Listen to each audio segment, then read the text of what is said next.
நேயர்களுக்கு அன்பு வணக்கம். மீண்டும் உங்களை சந்திப்பதில் மிகுந்த மகிழ்ச்சி. நாம் பல்வேறு ஆளுமைகளை தொடர்ந்து நேர்காணல் செய்து வருகிறோம். அந்த விதத்தில் இன்று நம்மோடு இணைந்திருப்பவர் திருச்சி மாவட்டத்தின் மட்டுமல்லது தமிழகத்தினுடைய ஒரு மென்மையான வெண்மை புரட்சியை செய்து வருபவர்.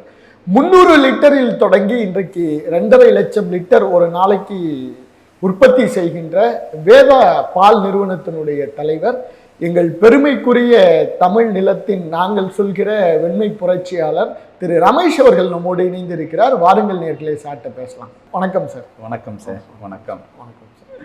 ஒரு மிக எளிய பின்புலம், அதாவது நீங்கள் படித்து வேலைக்கு போனாதான் அப்படிங்கிற ஒரு சூழலில் இருந்து இன்னைக்கு ஒரு நாளைக்கு 2.5 லட்சம் லிட்டர் ப்ரொடியூஸ் செய்கிற வேதா பால் நிறுவனத்தினுடைய தலைவர்.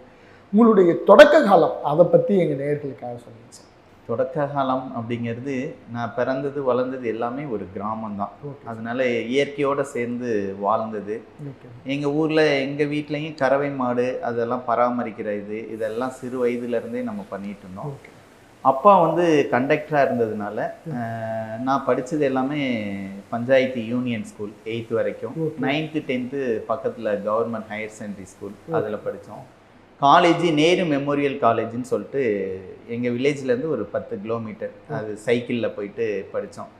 மேற்கொண்டு எக்கனாமிக்கெல்லாம் படிக்க வைக்க முடியாதனால வேலைக்கு போயிட்டுன்னு அப்பா சொன்னதுனால அப்படியே ஒரு பால் நிறுவனத்தில் ஒரு 4 வருட அனுபவம் எனக்கு. ஓகே, நீங்கள் ஒரு பால் நிறுவனத்தில் வேலை பார்க்க? ஆமாம். நான் 96 என்னோட இளங்கலை கல்லூரி படிப்பை முடிச்சுட்டு அந்த ரிசல்ட்டுக்கு முன்னாடியே நான் பார்ட் டைமாக அந்த கம்பெனியில் ஒரு பால் கம்பெனியில் நிறுவனத்தில் இருந்ததுனால ஒரு 700 ரூபாய் சேலரிக்கு நான் என்னோட கற்றல் அறிவை தொடங்கிட்டேன் 96லேயே. பால் சார்ந்த கற்றல் அறிவு. ஆல்ரெடியே நாங்கள் கறவை மாடெல்லாம் வச்சுருந்ததுனால அதை பராமரிக்கிறது எப்படிங்கிறது எனக்கு ஒரு 10 வருட அனுபவம் இருந்தது. இரண்டாவது, இந்த பால் கம்பெனியில் இருந்ததுனால அந்த பால் கம்பெனியில் எப்படியும் வந்து கம்பெனியை நடத்துறது போகிறது எல்லாமே அந்த வேலைக்காக போனோம். ஆனால் அந்த கம்பெனியில் இன்வால்மெண்ட்டோட நான் வேலை பார்த்ததுனால எல்லா செக்ஷனும் எனக்கு கொடுத்தது ஒரு செக்ஷன் தான். டெஸ்டிங் இதில் கொடுத்துருந்தாங்க. இருந்தாலும் நான் ஃப்ரீ இருக்கிற டைத்தில் அந்த நிறுவனத்தில் இருக்கிற ப்ரொடக்ஷன் எல்லாமே கற்றுக்கிற ஒரு வாய்ப்பாக அமைஞ்சதுனால அதை எல்லாமே நான் கற்றுக்க முடிஞ்சிச்சு. அதிலேருந்து அப்படியே மெதுவாக கொஞ்சம் கொஞ்சமாக நான் பிஸ்னஸ்க்குள்ளே உள்ளே வரத்துக்கு அது ஒரு உந்துதல் இருந்தது. படிக்க வைக்க முடியாதனால வேலைக்கு போயிட்டனால இந்த இதை வந்து நான் கற்றுக்க முடிஞ்சு அது மூலியமாக சிறுக சிறுக அப்படியே தொழில் தொடங்கிறதுக்கு ஒரு வாய்ப்பாக அமைஞ்சிடுச்சு. கண்டிப்பாக சார். இப்போ ஒரு கட்டத்தில் நீங்கள் இந்த படிப்பிலிருந்து, அதாவது இந்த ஐடி ஃபீல்டு, ஏன்னா நீங்கள் படிச்சிருக்கிறது ஒரு எம்சிஏ படிச்சிருக்கீங்க, ஒரு ஐடி ஃபீல்டை நோக்கி நகரணும் அப்படிங்கிற ஒரு குடும்ப அழுத்தம் வந்து உங்களுக்கு கண்டிப்பாக இருந்திருக்குன்னு எங்களால் புரிஞ்சிக்க முடியுது. அதை எப்படி சார் பேலன்ஸ் பண்ணீங்க? ஏன்னா இப்போ நீங்கள் பால் சார்ந்து ஒரு பெரிய நம்பிக்கையாக இருக்கீங்க. அந்த காலகட்டத்தில் அதை பேலன்ஸ் பண்ணுறதுல உங்களுக்கு என்னென்ன சிக்கல்கள் இருந்துச்சு? இல்லை, அதில் உண்மையை சொல்லணும் அப்படின்னா நான் வந்து சின்னதாக தொழில் தொடங்கிட்டேன். நான் வந்து அந்த தொழிலை வந்து ரன் பண்ணிட்டு இருக்கிறப்ப எனக்கும் அந்த கல்யாண ஏஜில் பொண்ணு பார்க்குறப்ப எல்லாரும் என்ன நினைக்கிறாங்கன்னா, ஒரு சாஃப்ட்வேர் இன்ஜினியர்னா பொண்ணு கொடுப்போம். அது எல்லா பேரண்ட்ஸ்க்கும் உள்ளது தான். நமக்கே அந்த தாட்ஸ் தான் இருக்கும். நம்ம பொண்ணு போகிற இடத்துல நல்லா இருக்கணும், நல்ல பெரிய இடத்துல அவர் ஒர்க் பண்ணணும், நிறைய சம்பளம் வாங்கணும். இப்படி தான் நம்மளோட மக்களின் மனநிலைகள் 90% இருக்குது. பிஸ்னஸ் மேன்னா அதில் கொஞ்சம் ரிஸ்க் இருக்கிறதுனால எல்லா பேரண்ட்ஸும் அதில் அந்த பயம் இருக்குது. அதே என் வாழ்க்கையிலே நடந்தது. பொண்ணு பார்க்குறப்ப இந்த இஷ்யூ வந்தது. அப்போ வந்து நான் வந்து யூஜி முடித்ததுக்கப்புறம் வேலைக்கு போயிட்டேன். ஆனால் பிஜி படிக்கணுங்கிற ஒரு எண்ணம் எனக்குள்ளே இருந்துக்கிட்டே இருந்தது. நான் யூஜி முடிச்சுட்டு 4 வருடம் வேலை பார்த்துக்கிட்டே திரும்ப கொஞ்சம் ஏர்ன் பண்ணி வச்சுருந்தேன். அந்த பணத்தை எடுத்து 2000 to 2003 நான் எம்சிஏ பண்ணேன்.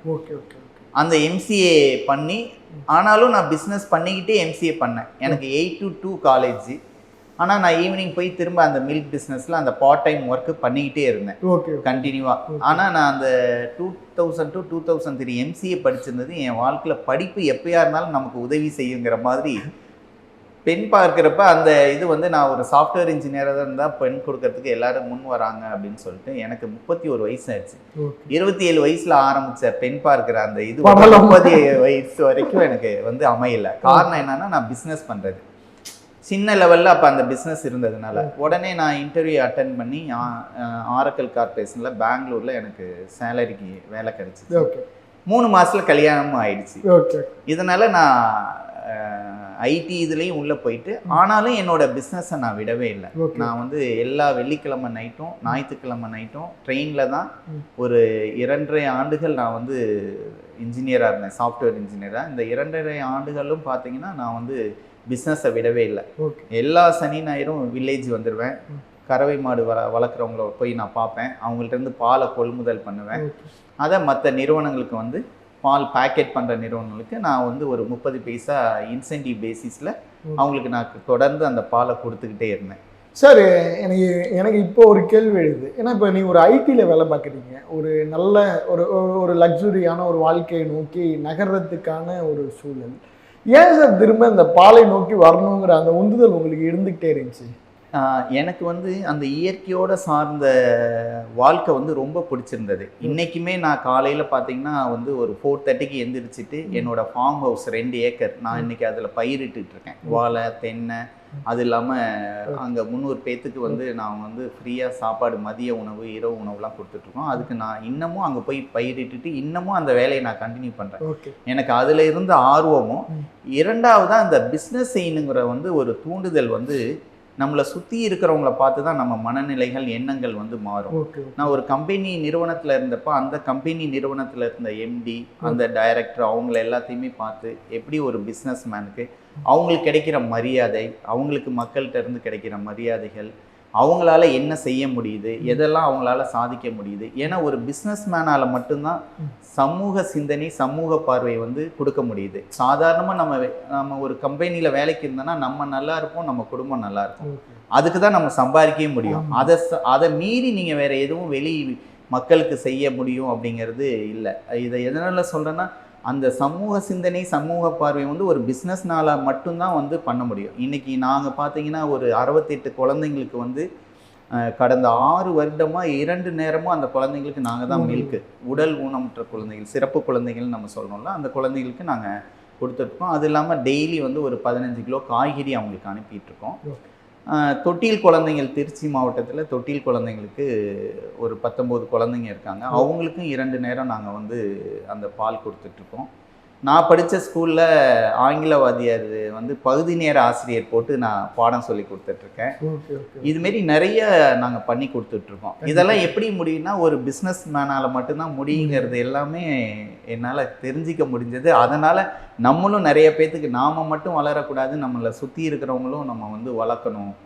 அப்போ நம்ம என்ன பண்ணணும் அப்படிங்கிறதுல தீர்க்கமாக இருந்து தொழில் தொடங்கி அதிலேயே முன்னுக்கு வருவோங்கிறத சாதிக்கணுங்கிற எண்ணம் இருந்துக்கிட்டே இருந்தது. கண்டிப்பாக சார். இப்போ நீங்கள் வந்து ஒரு தொழிலை சின்ன அளவில் தொடங்கிட்டீங்க, கண்டிப்பாக பெரிய சிக்கல் இருக்கும். ஏன்னா நீங்கள் பெங்களூரில் வேலை பார்க்குறீங்க, திரும்ப வந்து சனி ஞாயிறு வந்து திருச்சியில் வந்து பார்த்துக்கிறீங்க. ஒரு பால் முகவராக உங்களுடைய இந்த பயணம் தொடங்குகிற இந்த காலகட்டத்தில் எந்த மாதிரியான சவால்கள் உங்களுக்கு இருந்துச்சு? அதை எப்படி நீங்கள் சரி பண்ணீங்க?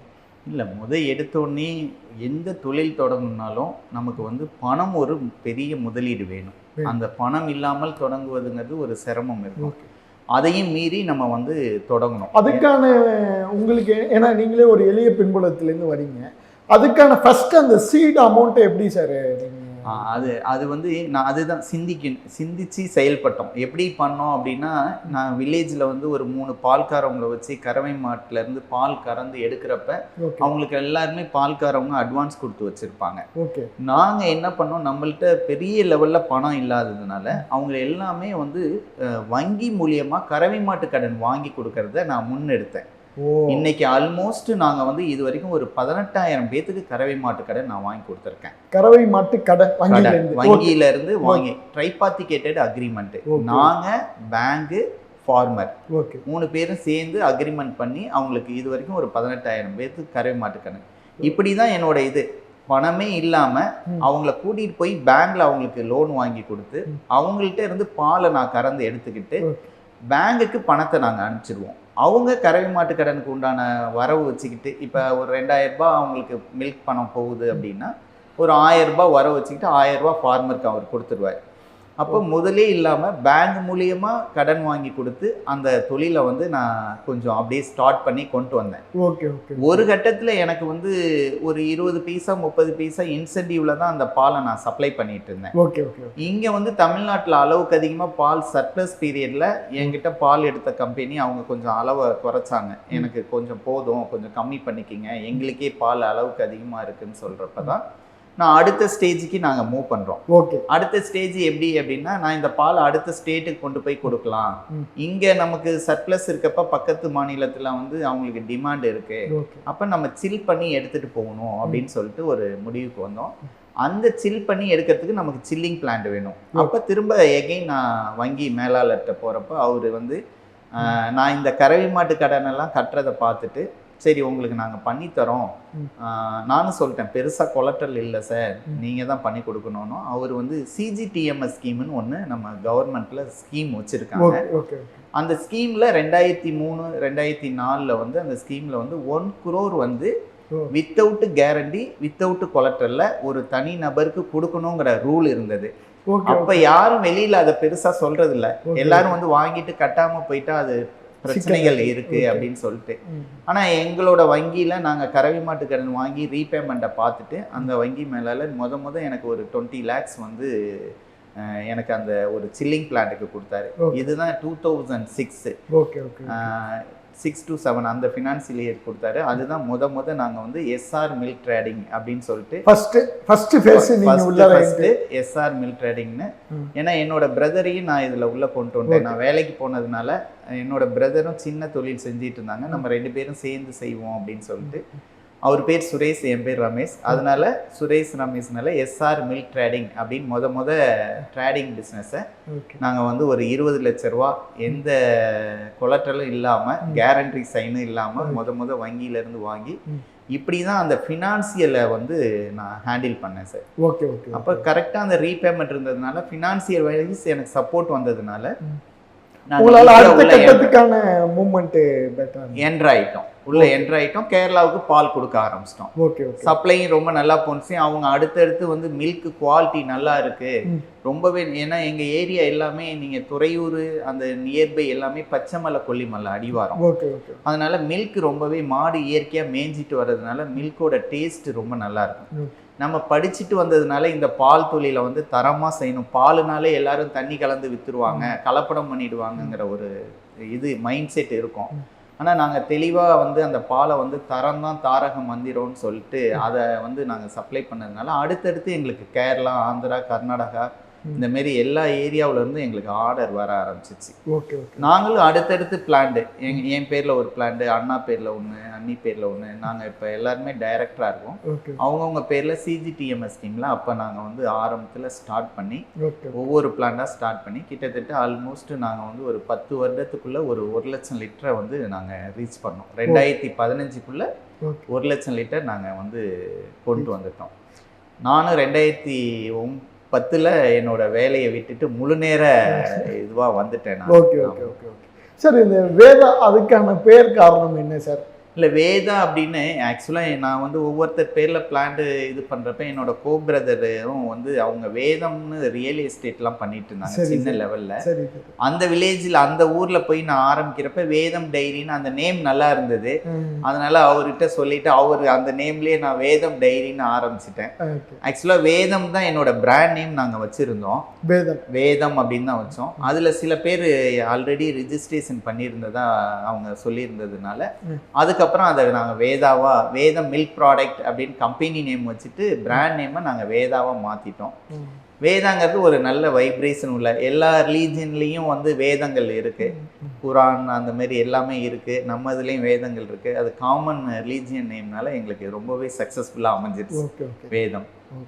கண்டிப்பாக சார். இப்போ இந்த பாலை பொறுத்த அளவில் தரம் வந்து ஒரு மிகப்பெரிய பெரிய பேசு பொருளாக இருக்குது. நீங்கள் சொல்கிற மாதிரி ஒரு பேங்க்கு, நீங்கள் அந்த மாட்டுடைய உரிமையாளர், இந்த செயினை மெயின்டைன் பண்ணுறது உங்களுக்கு எவ்வளோ டிஃபிகல்ட்டாக இருந்துச்சு?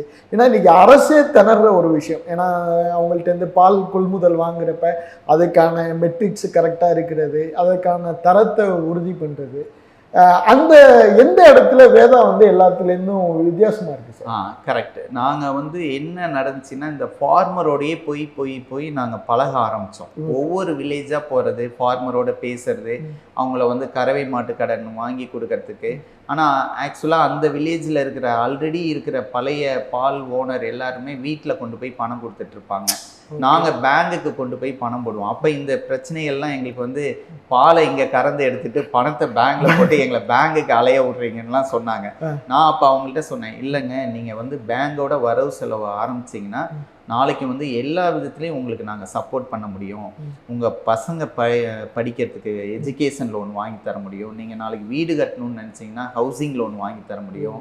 காடு சீர்திருத்தம் லோன் வாங்கி தர முடியும். கிணறு வெட்ட நாங்கள் வாங்கி தர முடியும். போர்வெல் போட வாங்கி தர முடியும். இப்படின்னு அவங்கள எஜுகேட் பண்ணி அவங்கள வந்து நான் பேங்குக்கு கூட்டிகிட்டு போகிறதுக்கு நாங்கள் ரொம்ப சிரமப்பட்டுட்டு தான் இருந்தோம். ஆனால் இதெல்லாம் சொல்லி ஒருத்தர் 2 பேர்த்துக்கு நாங்கள் எஜுகேஷன் லோனு, காடு சீர்திருத்தம், போர்வெல் போட, கிணறு வெட்டன்னு அந்த லோனை கொடுக்க ஒவ்வொருத்தராக பார்த்துட்டு எப்படியா இருந்தாலும் நம்ம போய் எல்லாத்திட்டையும் நான் நல்லவன், நீங்கள் வாங்க, நான் ஹெல்ப் பண்ணுவேன்னு சொல்கிறத விட ஒரு 10 பால்காரவங்களுக்கு நாங்கள் செய்ய ஆரம்பித்தோன்னா அந்த 10 பால்காரவங்க 10 பேர்த்துக்கிட்ட சொல்ல ஆரம்பித்தாங்க, நாங்கள் வேதாவுக்கு பால் ஊற்றுறோம், எங்களுக்கு கறவை மாட்டு கடன் மட்டும் இல்லாமல் அதர் வங்கி கடனும் அவங்க ஹெல்ப் பண்ணுறாங்க. நாங்களும் பேங்கோட டச்சில் இருந்ததுனால எங்களோட விவசாயிகளுக்கு நாங்கள் அதை ரெக்கமெண்ட் பண்ணிக்கிட்டே இருந்தோம் பேங்கோட. இப்போயுமே நாங்கள் ஸ்டேட் பேங்கோட இருக்கோம். ஸ்டேட் பேங்கோட நாங்கள் வந்து MOU சைன் பண்ணியிருக்கோம். எங்களோட விவசாயிகளுக்கு எல்லா கறவை கடனும் வந்து அவங்களுக்கு என்னென்ன கடன் தேவையோ அது எல்லாமே எங்களோட டைஅப் லெட்டரில் நீங்கள் கொடுக்கணும் அப்படின்னு சொல்லிட்டு நாங்கள் ஒரு MOU சைன் பண்ணி பாண்டிச்சேரி அண்ட் தமிழ்நாட்டுக்கு சைன் பண்ணியிருக்கோம். இப்போ வேதாவுக்கு பால் ஊற்றுறாங்கன்னா அவங்களுக்கு வந்து எல்லா சலுகைகளும் அங்கே வந்து இமீடியட்டாக வந்து அவங்களுக்கு கிடைக்கும். அந்த மாதிரி ஒரு டைஅப். அந்த காலகட்டத்தில் இவங்களுக்கு இந்த சலுகையெல்லாம் பண்ணுறதுலேருந்து மற்றவங்க வந்து பாலை வாங்கினோம் பணம் கொடுத்தோன்னு போயிடுவாங்க. நாங்கள் அதையும் மீறி அவங்களோட ஒரு நல்ல ரேப்போ கிரியேட் பண்ணதுனால இந்த லோனெல்லாம் கொடுத்ததுனால அவங்க எங்களோட வந்து ஃபுல் டச்சில் வந்துட்டாங்க. நிறைய கார்ப்பரேட் கம்பெனிக்கு நடுப்புற நாங்கள் வந்து வேதா வந்து இந்த அளவுக்கு வளர்ந்துருக்குன்னா அதுக்கு ஃபார்மரையும் டெவலப் பண்ணி கம்பெனியும் டெவலப் ஆனது தான் காரணம். கம்பெனி மட்டும் இந்த மியூச்சுவல் வளர்ச்சி தான் உங்களுடைய இந்த நிறுவனத்தினுடைய பெரிய. கண்டிப்பாங்க சார். சார், இப்போ இந்த வேதா பால் இதோடைய சீக்ரெட்டாக நீங்கள் சொல்கிறது என்ன சார்? வேதாவோட சீக்ரெட் பால் ஒன்றுமே இல்லைங்க சார், ஒன்லி குவாலிட்டி தான். இந்த கம்பெனி வந்து இன்னைக்கு மார்க்கெட்டிங் அட்வர்டைஸ்மெண்ட் கிடையாது, எந்த இடத்துலையும் ஒரு ரேடியோலையோ இதில் டிவி ஆட்லேயோ எதுலேயுமே இல்லை. ஆனால் இன்னைக்கு நாங்கள் வந்து ஒரு 2.5 lakhs லிட்டர் ஹேண்டில் பண்ணுறதுக்கு காரணம் அதோட குவாலிட்டி தான். எப்போதுமே ஒரு பிஸ்னஸ் ஆரம்பித்த உடனே வெளியில் தெரிஞ்சிடாது சார். வெளியில் தெரியறதுக்கு 3 வருஷம் ஆகும், வளர்கிறதுக்கு 7 வருஷம் ஆகும்னு சொல்லி கொடுத்துருக்காங்க எங்களுக்கும். அது வரைக்கும் நம்ம போராடி தான் ஜெயிக்கணும். ஒரு குவாலிட்டியான பால் வெளியில் வரும் அப்படின்னா அவங்க சாப்பிட்டு மற்றவங்கள்ட்ட சொல்லி தான். எங்களோட இதில் என்னென்னா நாங்கள் வந்து எந்த இடத்துலையுமே பவுடர் யூஸ் பண்ணுறது இல்லை சார். மில்க் பவுடர் நீங்கள் திக்கு பாலுன்னு ஒன்று பார்த்துருப்பீங்க, கிரீன் கலர் பால், ஆரஞ்சு கலர் பால், ப்ளூ கலர் பால், அது எல்லாமே based on fat and SNF தான். 3%, 4.5%, 6%. 6% திக்கு பாலுக்கு வந்து எல்லாருமே பவுடர் போடுவாங்க, இல்லை டெக்னாலஜி வந்து கண்டென்ஸ்டு மில்க் ஆட் பண்ணுவாங்க. அது வந்து ஓல்டு டெக்னாலஜியும் இருக்குது, லேட்டஸ்ட்டு டெக்னாலஜியும். நாங்கள் லேட்டஸ்ட்டு டெக்னாலஜியில் RO சிஸ்டத்தில் கண்டென்ஸ்டு மில்க் சார். நீங்கள் எப்படி வீட்டில் வந்து வாட்டர் கொடுத்தீங்கன்னா ட்ரிங்கிங் வாட்டர், வேஸ்ட் வாட்டர்னு அந்த RO சிஸ்டம் பிரிக்குதோ, எங்கள்கிட்ட டைரி மெமரைன் இருக்கு. நீங்கள் 10,000 லிட்டர் பாலை உள்ளே கொடுத்தீங்கன்னா 7,000 லிட்டர் வாட்டராகவும் 3,000 லிட்டர் கண்டென்ஸ்டு மில்காகவும் பிரிக்கும். என்னன்னா மில்க்ல 80% உங்களுக்கு வாட்டர் தான். அப்ப நாங்க திக்கு மில்க்குக்காக பவுடர் ஆட் பண்றதே இல்லை. ஏன்னா பவுடர் வந்து 140 டிகிரி செல்சியஸ்ல தான் பவுடர் ஃபார்மட் ஆகும். அப்ப அதுல சம் மினரல்ஸ் போயிடும், சம் ஃப்ளேவர் போயிடும் அதுல ஹை டெம்பரேச்சர்ல. இப்போ நாங்கள் நேச்சுரலாக மில்கில் வந்து மில்கே ஆட் பண்ணுறோம், கண்டென்ஸ்டு மில்கே. அப்போ உங்களுக்கு அந்த டேஸ்ட் மாறாமல் இருக்கும். ரெண்டாவது நாங்கள் கிளாரிஃபையர் யூஸ் பண்ணுறோம், மில்க் கிளாரிஃபையர். ஃபுட் சேஃப்டி நார்ம்ஸ் என்ன சொல்லுதுன்னா, மாட்டு மடியை வாஷ் பண்ணிட்டு ட்ரை கிளாத் வச்சு தொடச்சிட்டு ஐடோஃபோரில் ஹேண்ட் வாஷ் பண்ணிட்டு தான் பால் கறக்கணும்னு ரூல் சொல்லுது. நம்ம ஊர் பால்காரவங்களை பற்றி நம்ம எல்லாத்துக்குமே தெரியும். அப்போ கறக்கிறப்ப கண்ணுக்கு தெரியாத டஸ்ட் பார்ட்டிகல்ஸ் அந்த பாலில் விழுறதுக்கு வாய்ப்பு இருக்குது. நாங்கள் எங்கள் பால் உள்ள பிளான்ட்டுக்குள்ளே உள்ள வரப்பே கிளாரிஃபையரில் போயிட்டு அந்த மைக்ரான் லெவல் டஸ்ட்டை கூட அது ரிமூவ் பண்ணிடும். அதனால் என்ன எங்களுக்கு பெரிய பெனிஃபிட்னா, மொதல் நாள் சாப்பிட்ட டேஸ்ட்டு உங்களுக்கு எக்ஸ்பைரி வரைக்கும் அந்த டேஸ்ட்டு மாறாமல் அந்த குவாலிட்டி அப்படியே மெயின்டைன் ஆகும். எங்களோட கேர்டுக்குமே நாங்கள் கண்டென்ஸ்டு மில்க் தான் யூஸ் பண்ணுவோம். ஏன்னா எல்லாருமே செட் கேர்டு திக்காக கேக்கு மாரி கெட்டியாக இருக்கணும்னு பவுடரை கொட்டி நல்லா கெட்டியாக கொடுப்பாங்க. நாங்கள் வந்து அதை வந்து ஃபுல்லாகவே கண்டென்ஸ்டு மில்க்கு. நீங்கள் எங்களோட கேர்டு சாப்பிட்டீங்கன்னா வீட்டில் சாப்பிட்ற அம்மா உர ஊற்றி வைக்கிற அந்த டேஸ்ட் வந்து இருக்கும். எங்களோட எல்லா ப்ராடக்ட்டுக்குமே ஒன்லி ப்ராசஸிங் மெத்தடில் செல்ஃப் லைஃப் கொடுப்பேன் ஒழிய அதுக்கு வந்து ப்ரிசர்வேட்டிவ் போயிட்டு அதுக்குனால வந்து ஒரு அடல்ட்ரேஷன் பண்ணி அந்த மாதிரி எந்த ஒரு கெமிக்கல் ரியாக்ஷனுமே அதில் இருக்காது. Only natural. அதனால தான் எங்கள் டேகே வந்து இயற்கையின் புதிய வேதம் அப்படின்னு வச்சுருக்கோம். நேச்சுரலாக கொடுக்கணும். எங்களோட பாலிசி, கம்பெனி பாலிசி என்ன அப்படின்னு கேட்டிங்கன்னா, எங்கள் ப்ராடக்டை சாப்பிட்டவங்களுக்கு எந்த ஹெல்த் இஷ்யூவும் வரக்கூடாது, ஒருத்தவங்களை பாதித்து எங்களுக்கு இன்கம் வரக்கூடாது. அதுதான் நாங்கள் வந்து இன்னைய வரைக்கும் அதை வந்து நாங்கள் அதில் எங்களோட குவாலிட்டியில் அதை ஃபாலோ பண்ணுறோம். Okay sir. இப்போ ஒருத்தவங்கள்ட்டேருந்து பால் வாங்குறதுலேருந்து அதை வந்து நீங்கள் பரிசோதனை பண்ணி திரும்ப அதை டிஸ்ட்ரிபியூட் பண்ணுற வரையும் இந்த செயின் ஆஃப் ஆப்ரேஷன்ஸ் இருக்குல்ல சார், இதை எப்படி நம்ம சிஸ்டமேட்டிக் பண்ணியிருக்கோம்? இதில் வந்து மற்ற நிறுவனங்களை நம்ம கம்பேரிட்டிவ்லி பண்ணுறப்ப நம்மள்கிட்ட என்ன சார் யூஎஸ்பி, நம்மளோட யூஎஸ்பி? இல்லை, எல்லா நிறுவனங்களும் மெத்தடு இதுதான் சார். இதில் என்னன்னா, நம்ம பால் கறந்ததுலேருந்து 3 ஹவர்ஸ்க்குள்ளே நம்ம கொண்டு வந்து சில் பண்ணிடுவோம். ஏன்னா மாட்டு மடியிலேருந்து பால் வெளியில் வந்ததுலேருந்தே பாக்டீரியா க்ரோத் இருக்கும். உங்கள் நாக்குக்கு எப்போ புளிக்குதுன்னு சொல்கிறதோ அப்போ தான் நீங்கள் பால் புளிச்சிச்சின்னு சொல்லுவீங்க. ஆனால் மாட்டு மடியிலேருந்து வந்ததுக்கு அப்புறமே பாக்டீரியா க்ரோத்தில் ஒவ்வொரு இன்ச்சும் அந்த புளிப்புத்தன்மை ஏறிக்கிட்டே இருக்கும். நாங்கள் வந்து அந்த பாக்டீரியாவோட க்ரோத்தை கண்ட்ரோல் பண்ணுறதுக்காக என்ன பண்ணுறோன்னா, கறந்ததுலேருந்து அதிகபட்சம் 3 மணி நேரத்துக்குள்ளே நாங்கள் கொண்டு வந்து அந்த பாக்டீரியாவை இன்ஆக்டிவ் பண்ணி வச்சுருவோம். அதாவது சில் பண்ணிடுவோம். 3 டிகிரி செல்சியஸ் பண்ணிட்டோம்னா பாக்டீரியா இன்ஆக்டிவ் ஆயிடும். இப்ப இதனால என்ன பண்ணிருக்கோம் அப்படின்னா, ரொம்ப தூரம் போய் நாங்க பால் எடுக்க மாட்டோம். எங்களோட சில்லிங் பிளான்ட்ல அதிகபட்சம் 15 கிலோமீட்டருக்கு மேல நாங்க போக மாட்டோம். இப்ப கிட்டத்தட்ட எனக்கு வந்து ஒரு 18 சில்லிங் பிளான்ட் இருக்கு. ஒவ்வொரு சில்லிங் பிளான்ட்டை சுத்தியும் ஒரு 15 to 18 கிலோமீட்டர்ஸ் வந்து தான் அதிகபட்சம் நாங்க பால் கொள்முதல் பண்ணிட்டு வந்து இமீடியட்டா சில் பண்ணிடுவோம். அப்ப என்னன்னா, பாலோட தன்மை மாறாது. நான் இதுக்காக போய் ஒரு மில்க்குக்கு ஆர்டிஃபிஷியல் ஃப்ளேவரோ இல்லை செல்ஃப் லைஃபுக்காக ஒரு கெமிக்கலோ இல்லை வந்து வெள்ளையாக இருக்கிறதுக்கு ஒரு கெமிக்கல்னு வர இந்த மாதிரி எந்த ஒரு கெமிக்கலுமே நம்ம பாலில் வந்து எந்த இதுவுமே ஆட் பண்ணுறதே கிடையாது. அதோட குவாலிட்டியை வந்து கரெக்டாக கறந்தது ஒவ்வொரு நாங்கள் கலெக்ஷன் சென்டருக்கும் டைம் கொடுத்துருக்கோம். நீங்கள் உங்கள் கலெக்ஷன் சென்டரு 6 மணிக்கு ஆன் பண்ணணும், 6:30க்கு ஆஃப் பண்ணிடணும். எங்கள் வண்டி 6:40க்கு 6:40க்கு வந்து எடுத்துகிட்டு போயிடுவான். அந்த மாதிரி ஒவ்வொரு வில்லேஜுக்கும் நாங்கள் டைம் கொடுத்து தான் பால் எடுக்கிறோம். அந்த டயத்துக்கு அந்த பால் இல்லைன்னா அந்த பாலை விட்டுட்டே நாங்கள் வந்துடுவோம். அந்த அளவுக்கு நாங்கள் கண்டிஷன் பண்ணி வச்சுருக்கோம். அப்போ கறந்ததுலேருந்து இவ்வளோ நேரத்துக்குள்ளே கொடுக்கணுங்கிறது தான் நாங்கள் ரூலே கொடுத்துருக்கோம். ஒவ்வொரு வில்லேஜ்லேயும் நாங்கள் கலெக்ஷன் சென்டர் வச்சுருக்கோம். அந்த கலெக்ஷன் சென்டருக்கு ஒரே நேரத்தில் 50 பேர் 100 பேர் வந்து அப்படியே பால் கொடுத்துருவாங்க அந்த 1 ஹவர்க்குள்ளே. அப்போ கறந்து கொண்டு வந்து 1 ஹவரில் அங்கே கொடுத்துருவாங்க. அடுத்த 1 ஹவரில் நாங்கள் எடுத்துகிட்டு வந்துடுவோம். அதுதான் மேக்ஸிமம் நாங்கள் வச்சுருக்கிறது 3 ஹவர்ஸ் வச்சுருக்கோம் அந்த கலெக்ஷன் சென்டர். இப்படி நாங்கள் சில்லிங் பிளான்ட்டு கொண்டு வந்துட்டு சில்லிங் பிளான்ட்லேருந்து டேங்கர் மூலியமாக அந்த தன்மை மாறாமல் அந்த சில்லிங்கோட 3 டிகிரி செல்சியஸோ ப்ராசஸிங் பிளான்ட்டுக்கு நாங்கள் எடுத்துகிட்டு வந்துடுவோம். ப்ராசஸிங் பிளான்ட் வந்தோடனே திரும்ப ரீசெக் பண்ணுவாங்க குவாலிட்டி எல்லாமே அக்செப்டன்ஸ்னா தான் ப்ரொடக்ஷனுக்கே எடுப்பாங்க. திரும்ப அங்கே ஒருத்தரை பாலை எடுத்து சில் பண்ணி அதுக்கப்புறம் பாஸ்டரைசேஷன், அதுக்கப்புறம் ப்ராசஸிங் நடக்கும். அது 84 டிகிரி செல்சியஸில் ஹீட் பண்ணி திரும்ப 4 டிகிரி செல்சியஸில் நாங்கள் சில் பண்ணிவிடுவோம். அந்தமாரி சில் பண்ணுறப்ப அதில் இருக்கிற பாக்டீரியா வந்து நாங்கள் ப்ராசஸ் பண்ணுறப்ப நீங்கள் வீட்டில் கொதிக்க வைக்கிறீங்கன்னு சொல்கிறீங்க இல்லையா, அதுதான் ப்ராசஸ் பாஸ்டரைசேஷன். அது நாங்கள் பண்ணிவிட்டு ஸ்டோர் பண்ணோம்னா எங்களுக்கு வந்து அதுக்கு 3 டேஸ் அதுக்கு செல்ஃப் லைஃப் உண்டு. அதை தான் நாங்கள் பேக் பண்ணி மார்க்கெட்டுக்கு கொண்டு வந்துடுவோம். இது எல்லாமே கோல்டு செயின். திரும்பி பேக் பண்ணுறதுலேருந்து 3 டிகிரி மெயின்டைன் பண்ணுவோம். அப்புறம் எங்களோட ரெஃப்ரிஜிரேட்டர் வெஹிக்கிள், அப்புறம் எண்டு யூசர் போகிற வரைக்குமே அந்த சில்லிங் வந்து நாங்கள் ஃபார்மர் டு எண்டு யூசர் வரைக்குமே அதை நாங்கள் மெயின்டைன் பண்ணுறோம். போகிற ரெஃப்ரிஜிரேட்டர் வெஹிக்கிளும் 3 டிகிரி மெயின்டைன் பண்ணோம். அங்கே போய் கூலரில் வச்சுருவோம். ஒவ்வொரு அவுட்லெட்லேயும் நாங்கள் இது வரைக்கும் ஒரு 500 அவுட்லெட் ஓப்பன் பண்ணியிருக்கோம். ஒவ்வொரு அவுட்லெட்லேயும் சில்லரில் கொண்டு போய் வச்சுருவோம். அவங்க ஏர்லி மார்னிங் வந்து எடுத்து எல்லா கடைக்கும் அவங்க சப்ளை பண்ணிடுவாங்க. நாங்கள் அன்னன்னைக்கு வர மில்க்கு அன்னன்னைக்கு ஈவினிங் வந்து கொண்டு போய் ரீச் பண்ணிடுறோம் எல்லா அவுட்லெட்டுக்கும். அவங்க மார்னிங் ஈவினிங் 2 நேரமும் சேல் பண்ணிக்கிறாங்க. Okay sir. இப்போ இதில் வந்து டிஸ்ட்ரிபியூஷன் அப்படிங்கிறது அடுத்த ஒரு பெரிய சவால். ஏன்னா இப்போ நீங்கள் வளர்ந்து வந்துட்டு இருக்க இந்த காலகட்டத்தில் இந்த டிஸ்ட்ரிபியூட்டரை ஃபைன் பண்ணுறது, டிஸ்ட்ரிபியூஷனில் நிறைய சங்கடங்கள் இருக்கும். சில நாள் ஒரு புயல் அடிக்கும், மழை அடிக்கும், அப்போ பால் வந்து கெட்டு போயிடும்.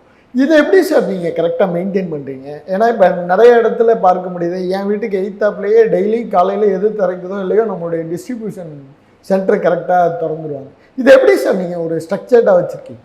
ஆமாம், இது ஃபுல்லாகவே செக்ஷன் வைஸாக கொண்டு வந்துட்டோம் சார். இது லாஜிஸ்டிக் மார்க்கெட்டிங் மேனேஜர்னு இருக்காங்க. அவங்களுக்கு ஒர்க்கே வந்து கரெக்ட் டயத்துக்கு எல்லா வெஹிக்கிளும் உள்ள இன்னைக்கு வந்துடுறாங்களா, டிரைவர் வந்துடுறாங்களா, இதை மானிட்டர் பண்ணிகிட்டே இருப்பாங்க. இது இல்லாமல் நாங்கள் வந்து ஒரு 4 வெஹிக்கிள் ஸ்பேர் வெஹிக்கிள் உள்ளே நின்றுக்கிட்டே இருப்போம். எந்த வெஹிக்கிளாவது ஒரு சின்ன ஆக்சிடெண்ட்டோ இல்லை வந்து பிரேக் டவுன் ஆனாலோ இமீடியட்டாக மாற்றி எடுத்துகிட்டு போகிறதுக்கு உண்டான ஃபெசிலிட்டியும் நம்ம மெயின்டைன் பண்ணுறோம். நம்ம டிஸ்ட்ரிபியூஷன் சைடு பார்த்தீங்கன்னா ஒரு 1 lakh டெபாசிட் வாங்கிட்டு அவங்களுக்கு வந்து cooler, visi cooler, chest cooler, wall painting, மேலே நேம் போர்டு, ஸ்டாண்ட் போர்டு, இப்படி எல்லாமே வச்சுட்டு அந்த இடத்துல வந்து ஒரு 25,000 ரீஃபண்டபிள் டெபாசிட்லேயும் நாங்கள் வச்சுருவோம். ஏன்னா நான் வந்து ஒரு மிடில் கிளாஸ்லேருந்து வந்ததுனால ஒரு மிடில் கிளாஸ் பீப்புள் கூட இந்த பிஸ்னஸ்க்கு கொண்டு வரணும் அப்படிங்கிற ஒரு கான்செப்ட் எடுத்தேன். சில கார்பரேட் நிறுவனங்கள்லாம் 5 lakhs 3 lakhs அவங்கவுங்க கம்பெனிக்கு ஏற்ற மாதிரி செட் பண்ணியிருக்காங்க. நாங்கள் மினிமம் 1 lakh, அதுலேயும் 25,000 ரீஃபண்டபிள் டெபாசிட்.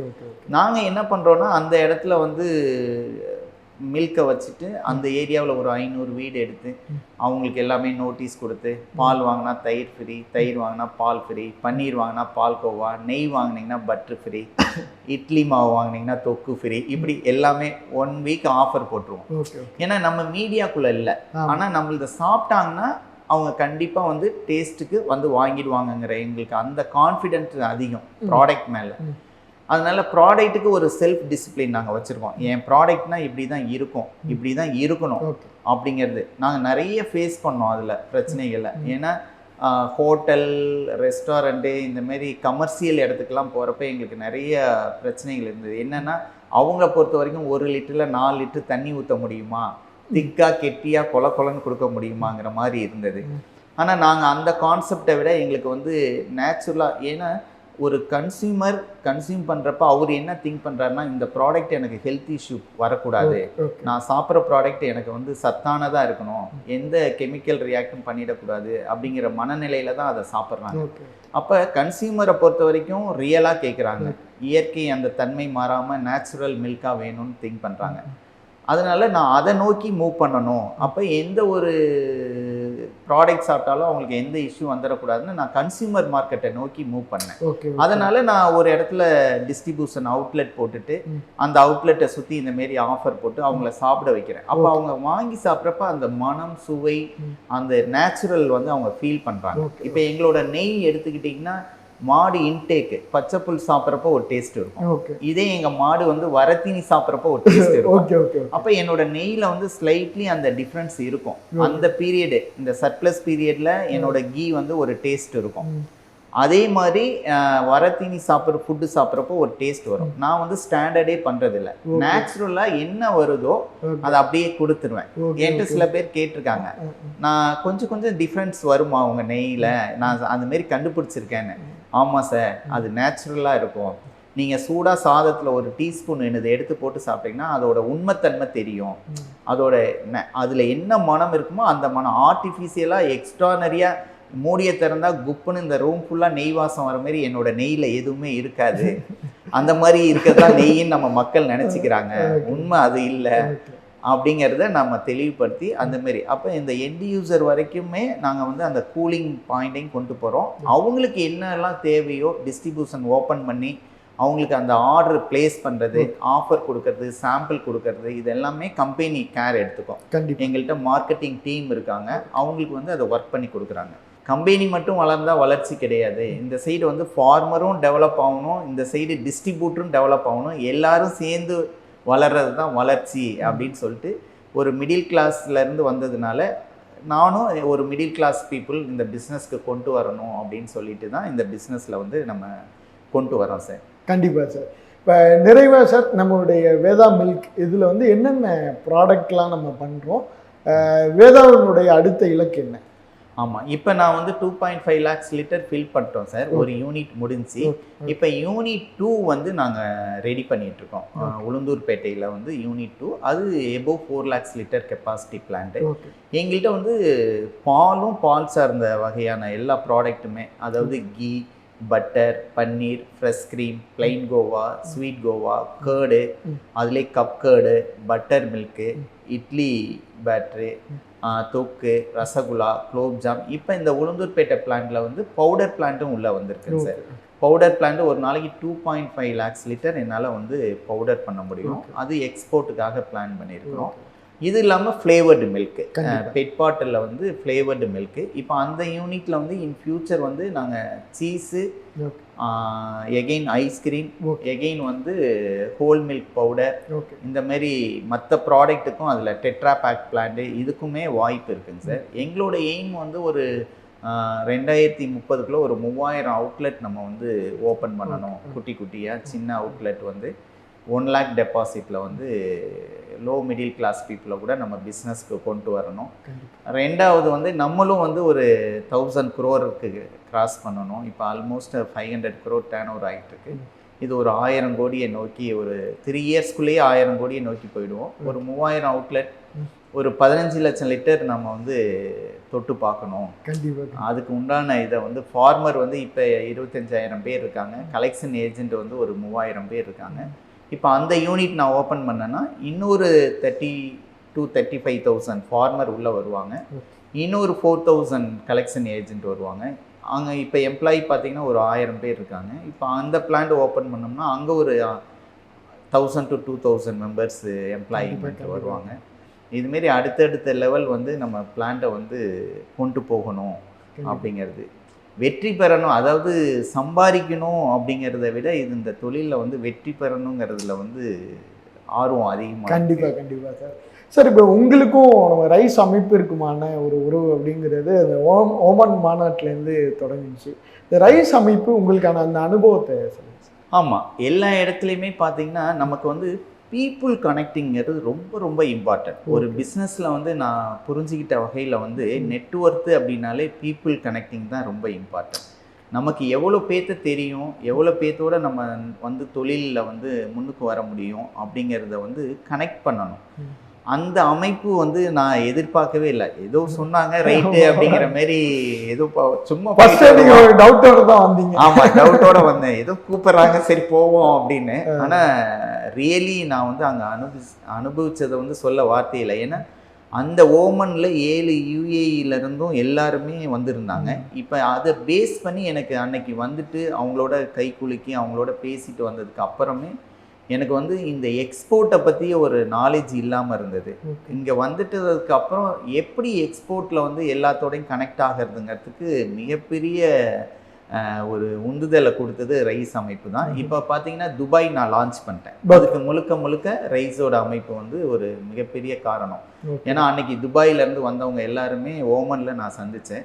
இன்னைக்கு நான் போன உடனே இப்போ அங்கேருந்து கிட்டத்தட்ட எனக்கு தெரிஞ்சு ஒரு 70-80 பேர் வந்து அந்த UAEலேருந்து வந்தவங்களுக்கு வேதா யாருன்னு ஒரு நாளில் 1 hourல வந்து அந்த அமைப்பு எங்களை லிங்க் பண்ணிடுச்சு. இப்போ இன்னைக்கு நான் வேதான்னு சொன்னாலே சார் சொல்லுங்கன்னு பேசுகிற அளவுக்கு ஒரு கொண்டு வந்துட்டாங்க. அதனால இன்னைக்கு நான் துபாய் இப்போ லாஸ்ட் மந்த்து போயிடுச்சு. இப்போ இந்த மந்த்து ஒரு 7 tons ஆர்டர் வந்துடுச்சு. இப்போ அடுத்த UAE அந்த சைடு ஓமன் எல்லாருமே இந்த பவுடர் பிளான்ட் ஓப்பன் பண்ண உடனே பவுடருக்காக வந்து சப்போர்ட் பண்ணுறோம், கண்டிப்பாக நீங்கள் வாங்க அப்படின்னு சொல்லியிருக்காங்க. இது வந்து ஒரு மிகப்பெரிய தமிழ் முனைவோர் எல்லாரும் கனெக்ட் பண்ணுறாங்க சார். எல்லா இடத்துலையும் அமைப்புகள் இருக்குது. இது அந்த தமிழ் முனைவோர் அப்படிங்கிறதுல அது ஒரு ஒரு நமக்குள்ளே வந்து ஒரு இனம் புரியாத ஒரு இணக்கத்தை கொண்டு வந்துடுது.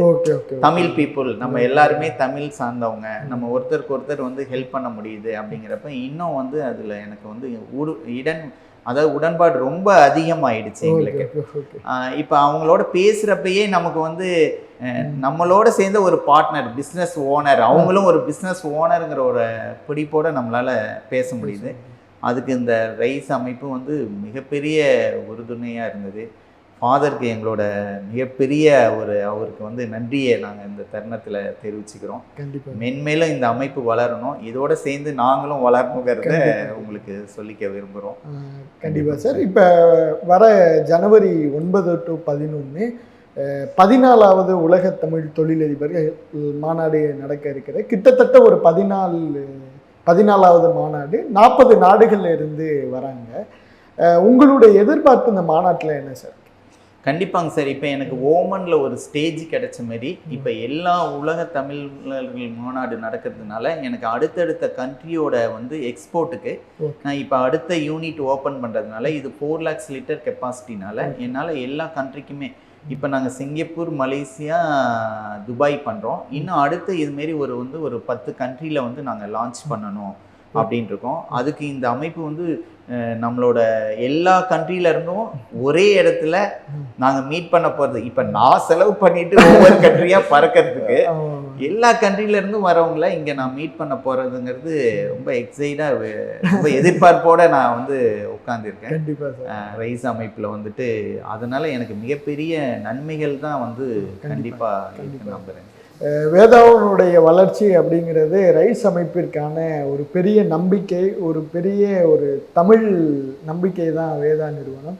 அது நிச்சயமாக மிக விரைவில் 1000 கோடியும் நீங்கள் நினைச்சிருக்கிற எல்லா இலக்குகளையும் அடைய இங்கே நேயர்கள் சார்பாக உங்களுக்கு நெஞ்சார்ந்த வாழ்த்துக்களும் நன்றியும் சார். நன்றிங்க சார். நன்றி.